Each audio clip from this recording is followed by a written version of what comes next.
Nigerians, given the NBC overreaching reaction towards banning the song from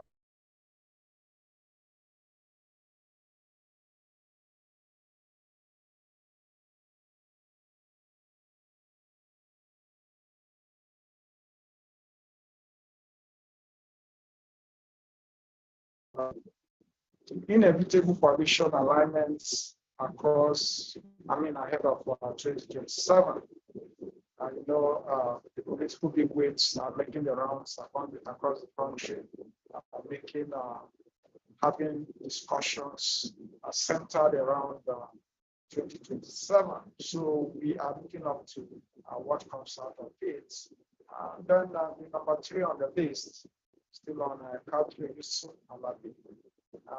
We will recall that Mr. Peter has directed the lawyer who has volunteered himself on the matter to expedite action on every lawful means to ensure that Alabi gets justice, because keeping a juvenile at the prison, Greek prison, since January until this moment is uncalled for. And it's more pathetic realizing that there are no formal judgment passed in this matter. But the adolescent boy is awaiting, judgments. So keeping someone in January, in prison since January until this moment, on awaiting trial, is part of the criminal justice system problem that we have in the country. Then the 4th on the list, we are going to look at a trending matter, a situation whereby an Islamic cleric has threatened that change your religion and die. Another cleric declared death sentence for apostasy. Apostasy is a situation where one will decide to have a change of religion and make a switch. But one expects that that should not attract any form of societal or religious secular victimization. But in this case, it has confirmed to be true. In a trending video where an Islamic cleric has vowed to actualize a death sentence on any form of apostasy. And we'll be taking a look at introspection into the Nigeria as a secular state. Secularity of Nigeria is sacrosanct, and it is embedded in the Nigerian Constitution, 1999, as amended. So one begins to wonder why I, for instance, will decide, okay, I'm making a switch from religion A to religion B. That should not really attract, in any sense, societal-wide condemnation or any form of threat. But in this case, an Islamic cleric has made that open declaration, the trending video where he threatened death penalty for any form of religious apostasy.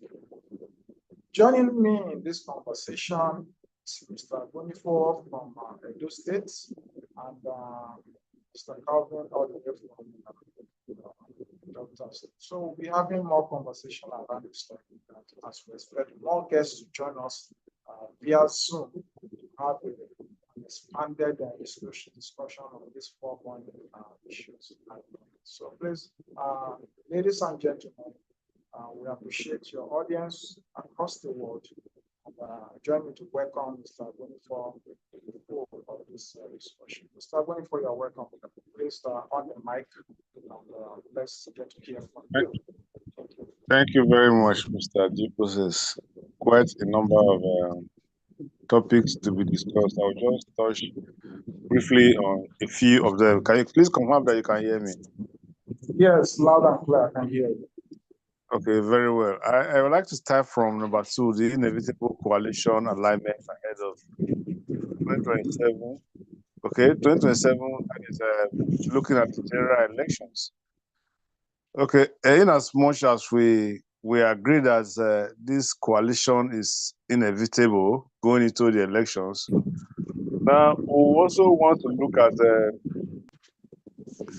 genuinity of the political parties coming together to consummate this coalition. The genuinity of the participant is most critical in this instance, because you will recall that the party that we are going to fight against, which is the APC, is of course not it's not a joke. Because if this party, though they were in power, and the presidential candidate, His Excellency Mr. Tinubu, was outside, was not in the corridor of power at the time we had the press conference. If now it's in power and we know his antecedents, of course it means that with all efforts has to be doubled. And for us to do this, there has to be genuinity within the parties that are coming on board. We all have to be genuine on the coalition, and there must be sincerity of purpose. You know, if that is done and everybody is coming in genuinely, we don't have there are no portrayal of selfish interest. I'm sure it will be a good contention going into 2027. But if this coalition and the parties that are coming on board are coming with their own respective selfish interests, then it's going to be a game over from the beginning for the APC. I want to use this opportunity to admonish the respective parties to be genuinely focused in collaborating in this regard if they want to make a success out of it. And they should also watch out for infiltration, because the APC cannot be underestimated. If you have been listening carefully, you already hear speculations on the corridor, rumors that some of these defections are not genuine. So we have to be careful about such instances, because politicians are very tricky. And APC, being what they are, would have actually started some of these defections just to infiltrate some of these political parties and ensure that this coalition does not see the light of day, because they are already aware of these arrangements and plans. So, and they will do anything to ensure that the scaffolding. We can all see what is happening in one particular. I hope nobody will want to believe that the infight in Labour Party is genuine infight. Of course, it is not. You cannot wish away the involvement of the ruling party in Labour Party. Whether you can prove it or you cannot prove it, you definitely cannot wish it away. It's very simple. If the judgment that has become very controversial today was written in English language, it was not written in French. Okay, and it's a very straightforward thing. So if a judgment as simple as that has become a battle at the end of the day, then it definitely means that some people are just refusing to understand, or some people are deliberately wanting to cause chaos. It is very clear. So these are all the factors that will be surrounding this coalition that we need to be careful about going into 2027. I won't say much about that. I also want to briefly just touch on Idris and his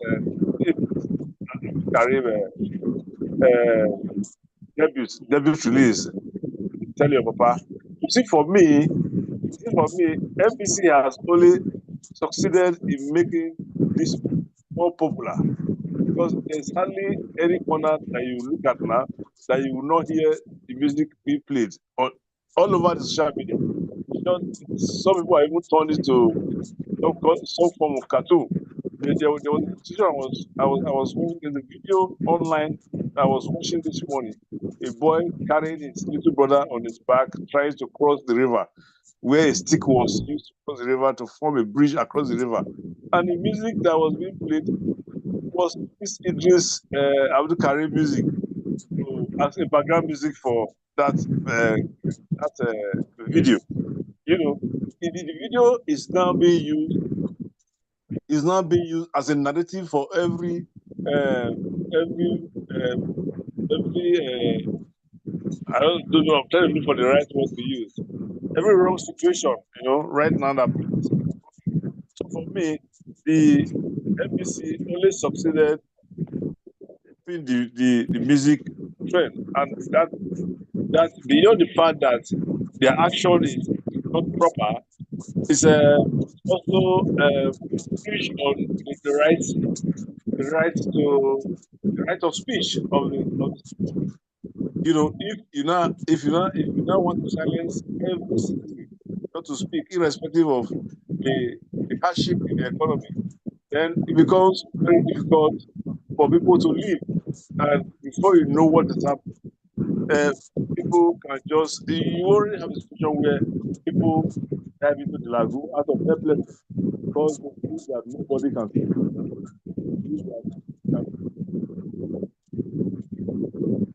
Life and go on and commit suicide because there are no alternatives. But if we know that when we speak, government will listen and make corrections, people will become hopeful in the system. So the art of shutting down people should be discouraged. People should be allowed to speak. People should be allowed to react to situations so that we can actually know where corrections are required and where corrections should be made. I think it's very, very, very important in any system. So, Yusuf Alabi, one begin to wonder, even in this 1 or 2 weeks that this thing has gone viral and this information has been in the public corridor, one begin to wonder why the relevant authority has not handled this matter appropriately, considering the fact that this boy is a minor, below 18 years, and is associated with Cricri. In fact, with the very moment that this information came into the public space, one should expect the relevant authority to swing into action and do the proper thing, and not even wait for the lawyer to drag them before the proper thing is done. And then we were growing up ordinarily. A minor is not even expected to go near the prison yard. There was what they call can't remember the exact.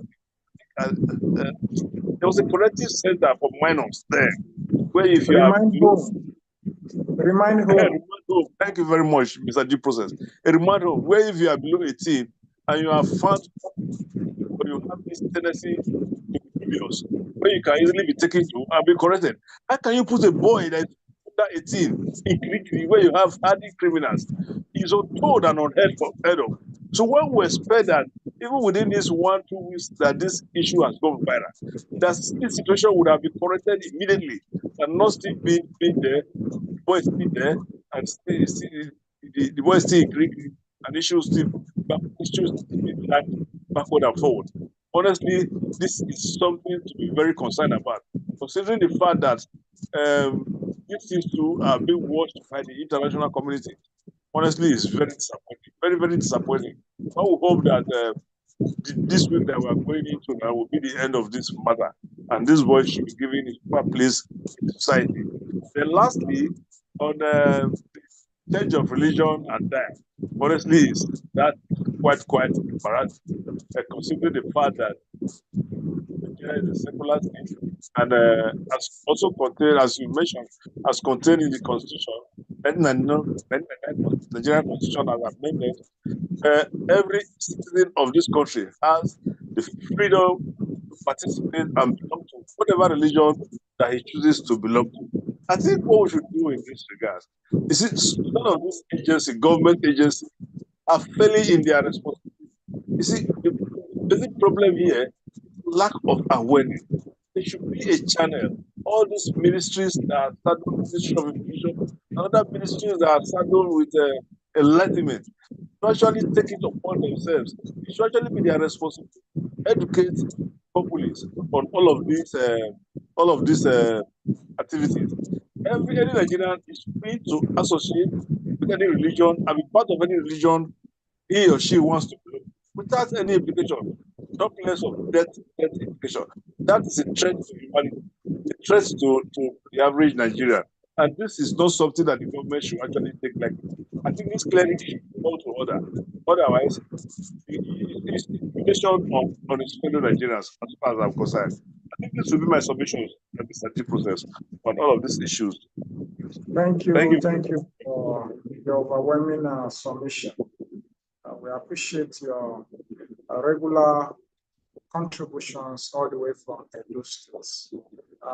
Ladies and gentlemen on Zoom, thank you for joining us. This is COPDEM People's Parliament, where we dissect socio-political issues as they affect Nigerian lives. Feel free to make your contribution on the 5 burning topics of the day.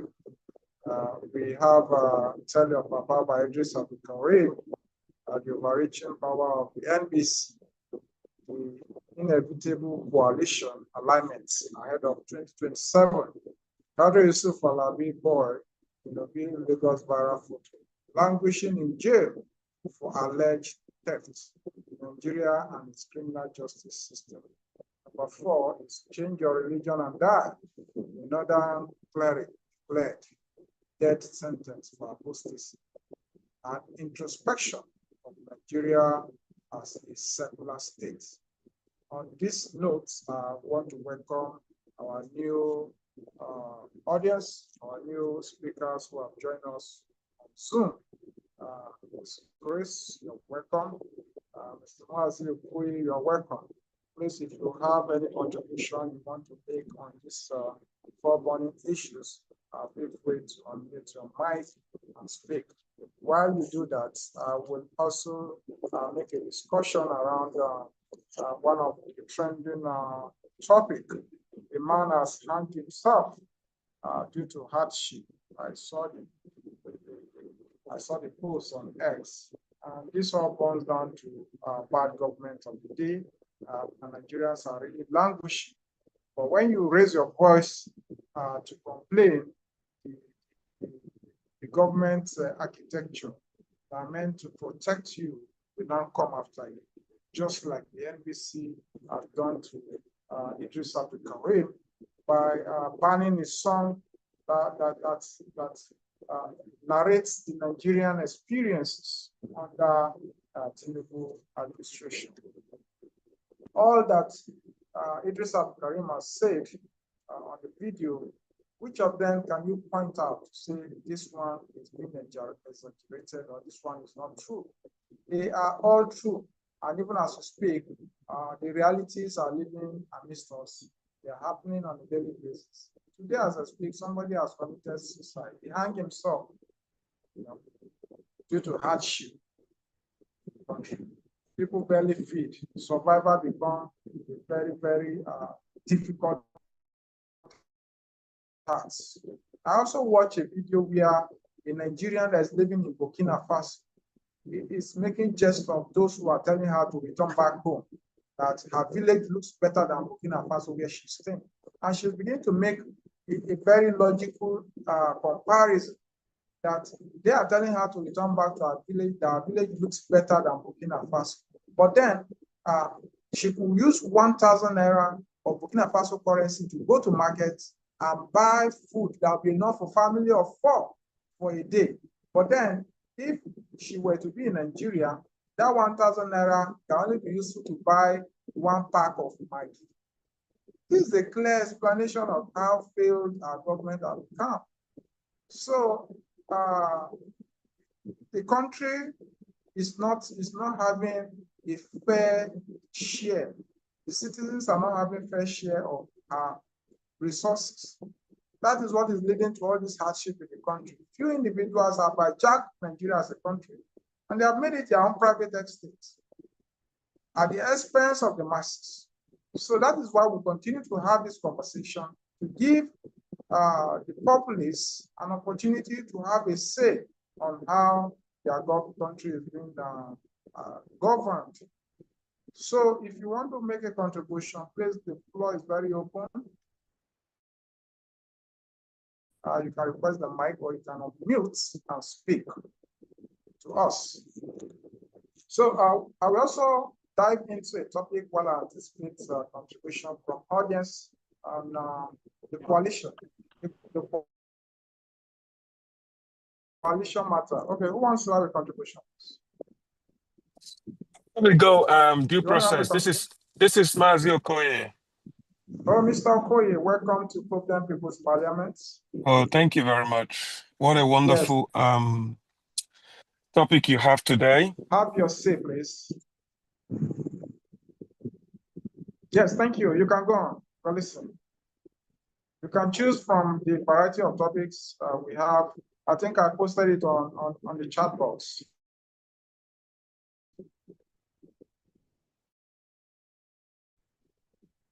Can anyone confirm to hearing Mr. Mazi? No, same is having a network problem. Oh, sorry. Can you hear me now? Yes, we can hear you now. Okay, sorry, I was muted. So, with regards to the first issue that, or the first topic, are you using earpiece? I'm using headphone. Yes.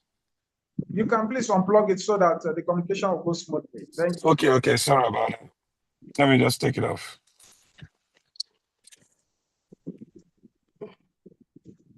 So, can you hear me now? Yes, go on. Yes, very clear, very clear. Okay. So,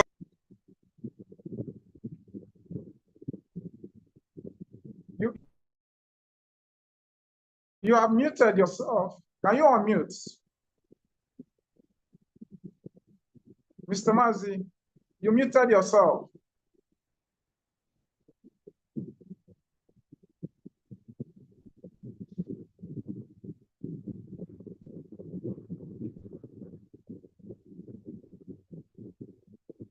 See, Mr. Mazi is having network. Can you unmute yourself? We cannot hear you.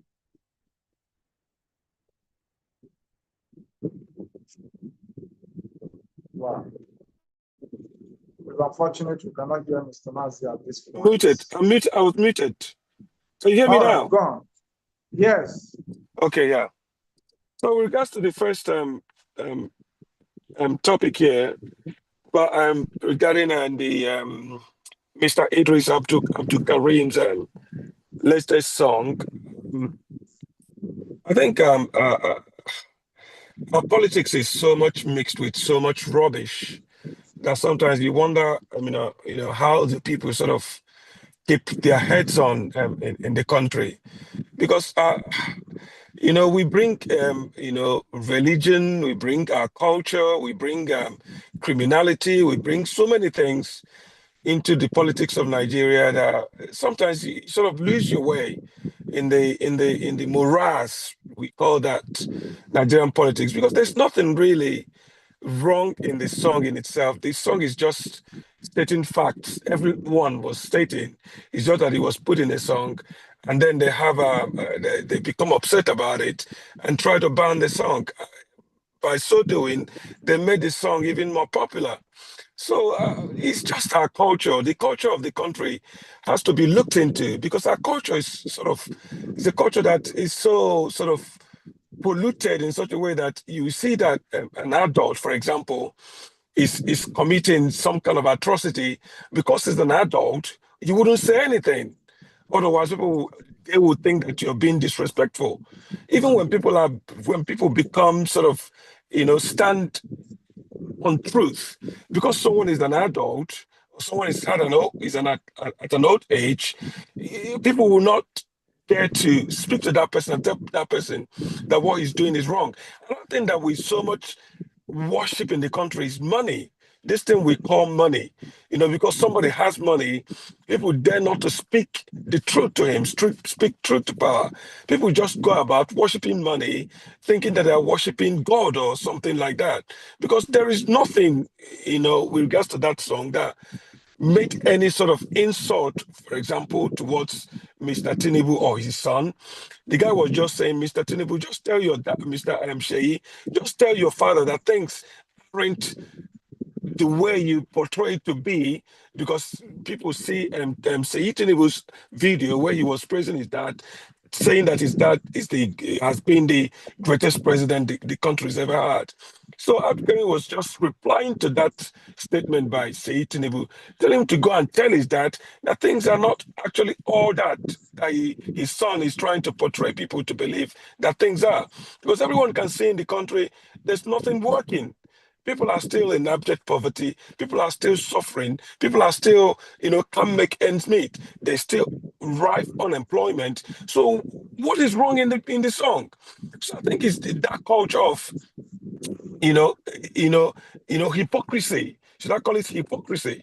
It's a culture of hypocrisy that a whole sort of an institution, has to back one man in the sense that that man is the president, so that you cover him and cover his son in this kind of, false glory, in this sort of false sort of respect. Because I think why they banned the song is out of respect for Seyit Tinubu and his father, which in itself doesn't make any sense. It doesn't make any sense. If they don't want criticism, why should they go into a public service? If you really don't want to be criticized, don't put yourself out to become a public servant. Because we are here to see what is going wrong and point it out so that you make correction. It's not for you to get an amp, get upset, and then start banning, free speech, start banning or banning books, start banning people from expressing themselves, start banning, people going to, meeting with each other. This is not how democracy works. So true democracy works in the sense that people are actually allowed to express themselves when things are not going well with them. There's always, ways to improve our democracy. I don't even think that we have already started doing our democracy, because our democracy is sort of merged in this sort of merry, muddy sort of, religious bigotry, ethnic sentiment, all this respect for, there's all this cultural nonsense that we always bring into politics. All this respect that doesn't, people, you want to respect people that don't even, deserve that respect. Otherwise, I mean, why would they ban that song? Listen to that song. There's nothing wrong with that song. The song is just expressing what the masses are expressing, and then you went ahead and banned it, and therefore made it even more popular. So that's issue, by the way. The coalition with regards to what is in the news in terms of politics, people coming together, it's such a place that even when you have this sort of coalition, you find that there's a lot of divergent interest within this coalition. The only coalition actually that has succeeded is the one with Buhari in 2015 that brought me into power. Apart from that coalition, I've not seen any other coalition has succeeded. Apart from PDP, when the country was sort of emerged from, going into democracy, and then the APC, coming online in 2015. Apart from that, I've not seen any other coalition that worked. But whether this one will work, I don't know. Nobody knows, because there's a lot of, serious egos that is now planning to come together to form this coalition. I don't know if Peter Obi will join that coalition. We've already seen Erufai indicating that he is ready for this coalition. Atiku is indicating that he's ready. Other sort of prominent politicians in Nigeria are indicating they are really ready for this coalition. But when the book comes to shelf, you find that this coalition is quite, I think, is being built on a shaky ground, because I believe by now they should have, come together already if they're really serious about forming a coalition. And if you sort of subtract PDP from that coalition, a lot of heavyweights in PDP from that coalition, you find that that coalition doesn't have really a foot to stand on. Because if you subtract PDP heavyweights from that coalition, they don't join that coalition, then you have a problem. Because I don't think that SDP, no matter how they are now portraying themselves as the party to beat, I don't think they will withstand APC come 2027, because APC has really, really digged in into the country so that any coalition that will uproot APC will have to be PDP, Labour, SDP, even ADC that we are now in COPDEM, that we are now working with as COPDEM. So I think any coalition has to actually start from now, because Nigeria, one thing you find is that we always do things in a rush. Even people that you believe that they should know better to work, to plan, to strategically plan ahead of time, don't do that. For example, even our principal, Peter Obi, the last election in 2023, I think actually jumped into the race very, very late. That is why things didn't go well according to plan that we hoped that it would go. Because you find that he was, dilly-dallying with, whether he should run or whether he shouldn't run. He then jumped in, but, still stay on the sideline thinking that perhaps PDP will give him the ticket. And when PDP didn't give him the ticket, and then jumped to Labour. That's why everyone else, like us, then moved to Labour to support him. But had he started on time, ahead of time for give us 2-3 years or 2.5 years to plan this, jump into the race. Okay, I'm going to jump into the race. From then, start, forming all this coalition that we lately formed during 2023 election, things would have turned out a little bit better. Not that they wouldn't do the magic they did, but things would have been very, very a bit more difficult for them to, hijack the election and give it to Tinubu like they did. So I think what we find is that our politicians are always, believing that money will solve all problems. That once election is about a year away, once campaign starts, they will then bring that money to buy the campaign, to buy, airwaves in terms of adverts, to buy people, to start spending money like crazy. But I believe that to win in Nigeria, I think requires a little bit more of strategic planning. And this is what I've not seen from this coalition that is forming. They haven't, shown any sort of strategic plan. Everyone is just talking about themselves, talking about how they are generating, how they are, organizing grassroots, how they are forming, bringing in heavyweights into their party. But I've not seen any really, really good strategic planning in terms of, forming this coalition. So that is, by the way, on the other little boy that got got jailed for theft and stuff, that is really, really inhuman to that little boy. You shouldn't lock a little boy up like that. It's just a minor offense. It's just a misdemeanor offense that the guy committed, and then you put him in jail. That is wrong. That is wrong at all level. That means that you're actually destroying that boy's life. Instead of take him to where he's going to be corrected, this requires a little bit of correction from the little boy and set him, on the right path. Sometimes we actually, instead of see human life as something that is, worth saving. We just say that's something that worth this, discarding. Look at the way we sort of kill people, like the incident that happened, I believe is in Uromi or somewhere in Benin, in Benin, in Edo State, where people are, 16 people got burnt alive. What kind of inhumanity are we seeing in the country? This is the same thing that pervades the whole system. Nobody cares. Nobody really cares about your life. What they look at is, money, money, money. Nobody really cares. Otherwise, this little boy will not have been sent to Kirikiri, to go and spend time there with hardened criminal, like some of us have mentioned. It is wrong at every level. That boy should have been taken to where he's going to be corrected, where he's going to be nurtured, where he's going to be put in the right direction. Maybe the guy requires a psychological evaluation. Give him a psychological evaluation. Give him, something. Take him back to school, get him to go back to school and attend his lessons. From there, you make somebody out of him. You don't know what that boy is going to become in the future. It's just that hardship that put him in this path that he's on. You simply need to correct him and bring him out of that path and set him on the right path. So that is, by the way, on the boy, but that is wrong.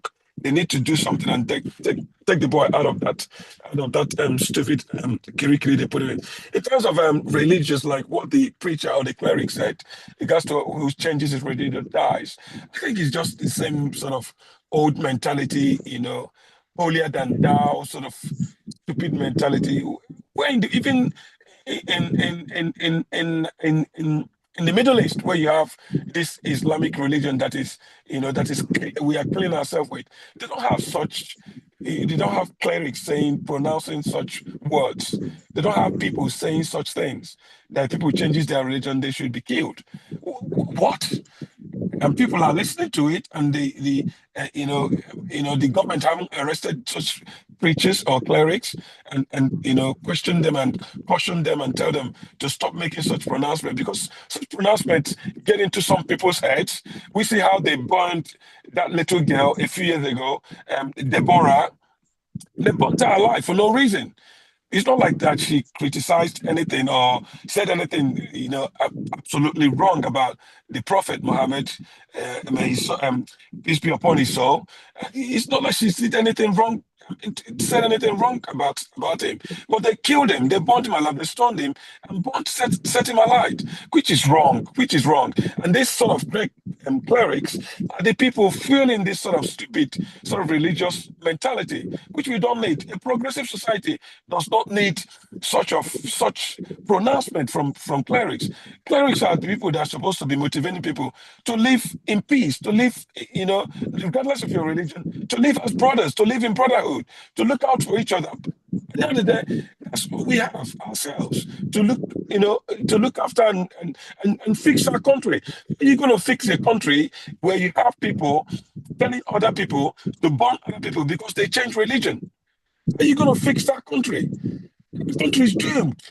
The country is doomed because nobody will be, looking out for each other. Nobody will be caring for what is important, because at the end of the day, religion is something that is personal. It's not really important to me. Your religion is not really important to me, because they're trying to make it as if religion or their religion should be important to everybody. No, your religion should be important to you, not to me. Because my own religion, which I don't want to impose on you, I don't want my religion to become important to you. And similar, I don't want you to make your religion important to me. I respect your religion. You have to respect my religion, and that's the end of it. Once you cross that line, saying that, okay, if I change my religion, I should be killed, then you're now getting to the realm of, becoming God, playing God, trying to subdue people, trying to get people to not to express themselves, not to to become afraid of association. This is wrong at all level, and the government should clamp down on such hate speech, because this is hate speech. It's a hate speech. The terrorists, people can get into their. I know a lot of sick people in the country that can take this into their head. Maybe if their neighbor might be a Muslim, come tomorrow to become a Christian, they will go and set him alight. They'll go and stone him or stone her and set them alight, which we don't want in the country. So such speech should be condemned by other clerics in the country. Other clerics should be saying to this cleric, no, you're wrong. This is not what our religion says. Religion did not say that people change to other religion or convert to a religion, they should be killed. No, religion didn't say that. So stop saying it. Stop fueling insecurity in the country. Stop fueling hatred in the country, because there's a lot of people, this sort of clerics that fuel this hatred that goes on in the country, especially in the northern Nigeria. That's why you have a lot of insurgency in that part of the country, which is now seeping down towards the south, where you have a lot of young men that doesn't know their left and their right, got simply because they found themselves with them AK-47. They roam about the country, killing people, kidnapping people without knowing any other way of life. So this is the problem of the country. Such clerics should be condemned, should be even banned to become clerics, to speak for their religion. Because this is no longer religion. This is dictating to people how they should live their life. And in the democracy, it shouldn't dictate to people how to live their life, how to associate, how to practice their religion. Everybody has the freedom of, expressing themselves with regards to their religion, so long as you're not, bigoted to, stop other people practicing their own. So that if you practice your religion in peace, there's nothing wrong with that. So people should not kill other people for, changing their religion. Religion is a matter of faith, which is personal to everybody. Each and every one of us has faith. We have our faith, which is personal to us, and we tend to keep it that way. And that is the problem. It's a problem of the country because we always mix religion with our politics.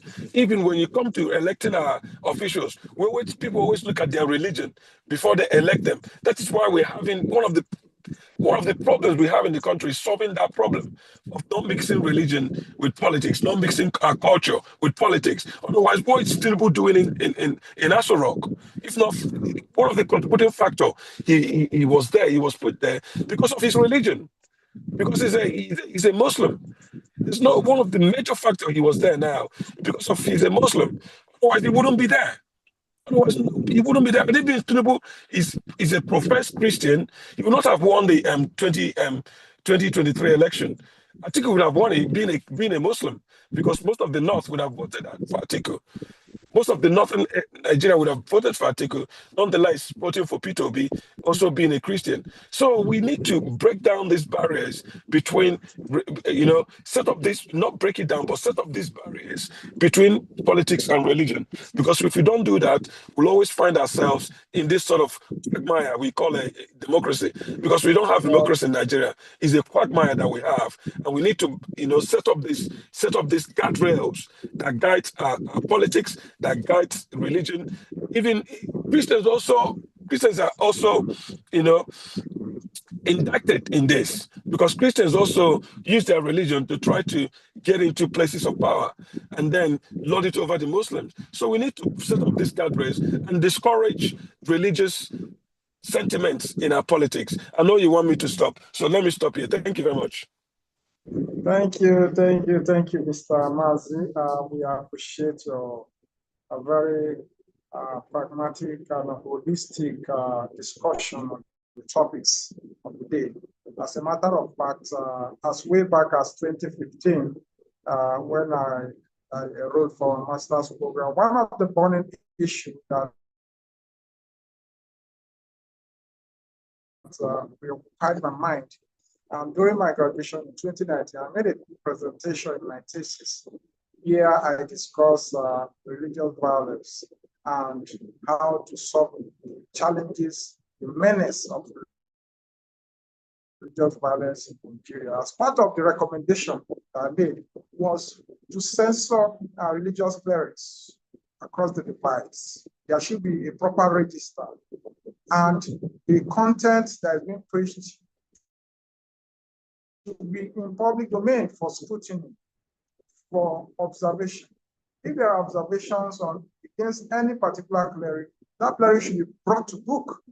Unfortunately, our institution is designed in such a way that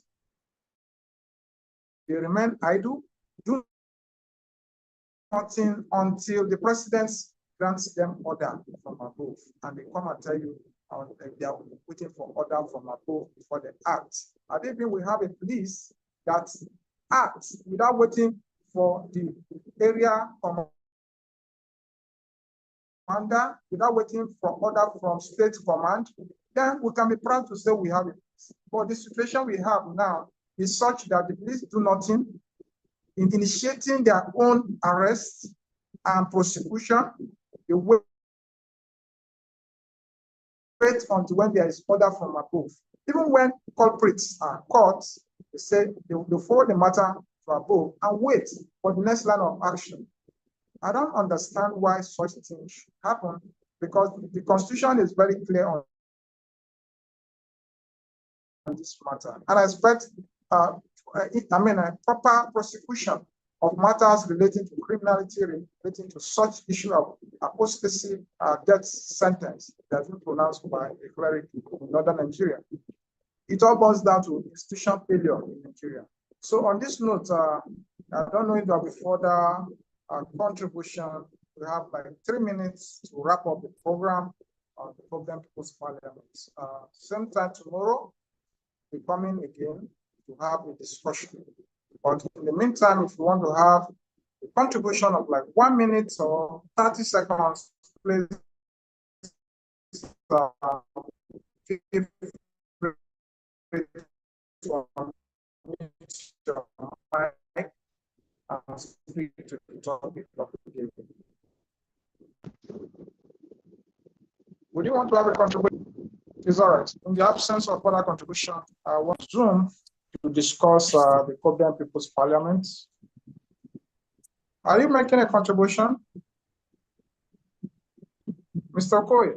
Yes, I just wanted to say, with regards to your thesis, your master's thesis, I think we need more of such research in terms of, making it public also that, because I believe Nigeria requires a lot of things to be done to get the country right. But there are a lot of things that we are doing, in a knee-jerk sort of way. We don't plan, we don't gather data, we don't do research, we don't, put things in their proper perspective for lack of data, for lack of research. We don't do those things. We always sort of leave things in the hands of God. We always leave things in the hands of God. Not that there's nothing with leaving things in the hands of God, but let us do the ones that we can do as human beings first. Let us reason as human beings first before we start leaving, everything in the hands of God. If somebody, die on a motor, accident that is caused by bad, very, very, very, very deplorable state of road, people say that it's God. Okay, how does God have anything to do with this? God does not have anything to do with this. It's almost like we kill ourselves because it's people that left that road in such a deplorable, dangerous condition that when people drive on it, they die. And then people will say it's God. And people will be praying before people travel on the road instead of sort of travel with a free mind, with a relaxing in a journey. You'll be praying. People will be praying as if you're in a, I don't know what to call it. People will be praying as if they are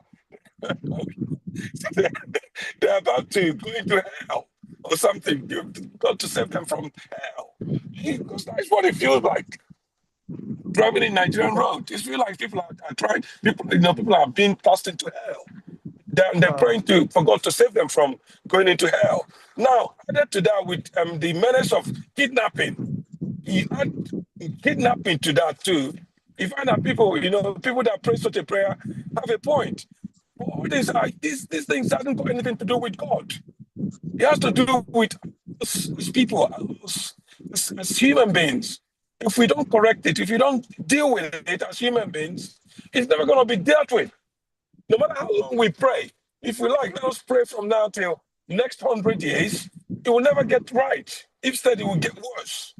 It will get worse until we learn to gather data, we learn to, undertake research, we learn to, set up, social guardrails, we learn to put in social nets for people that, in poverty, we learn to, have social amenities for children, went to free schools, went to have basic health for people. These are something within our reach. These are not rocket science. These are what other progressive society do in order to be able to safeguard their society. Otherwise, the same thing that is happening in our country will be happening in the UK, happening in the United States. If they don't have these guardrails, they will have a reason for putting it in place.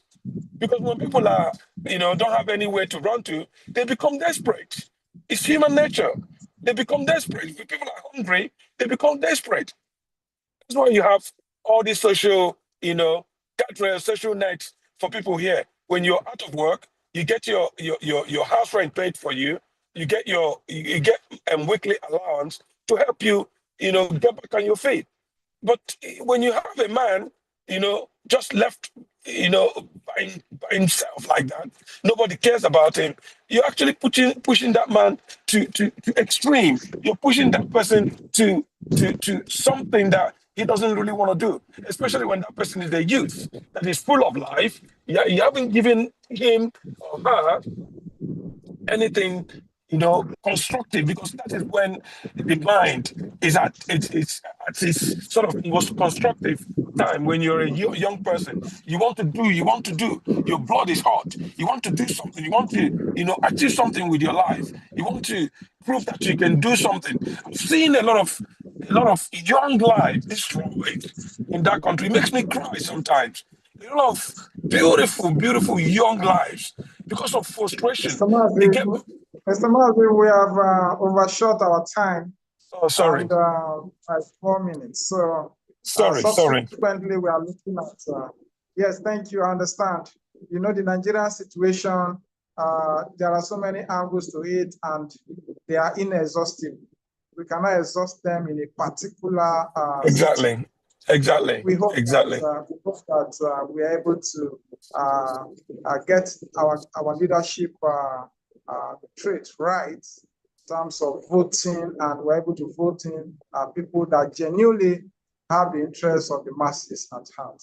And when we are able to get this right, some of the basic things people pray about in churches, in mosques, will become needless And because that we is a see a billion, God. you know, that is a billion dollar task to get the right people in place, honestly.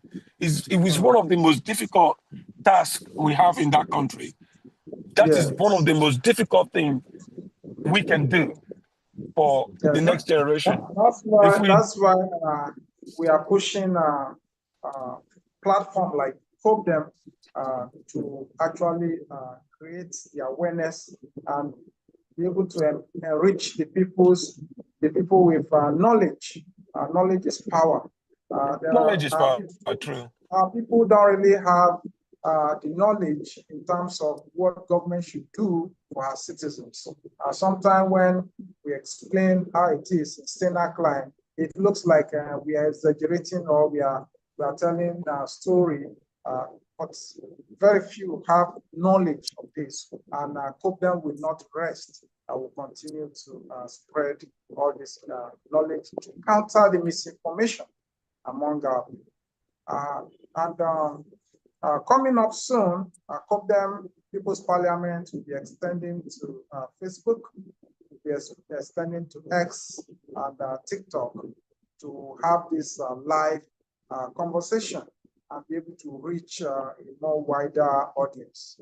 Thank you for your time. As soon as this is as soon as things are put in place to get this done, you all will be informed.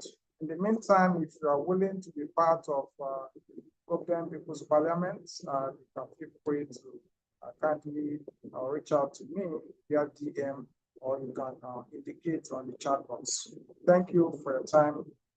We welcome more persons to join us at COPDEM. COPDEM is a democratic group that promotes good governance. We are united for all that has to do with good governance. So our endeavors are part of our journey. Thank you for joining us, and God bless you all. Have a great day.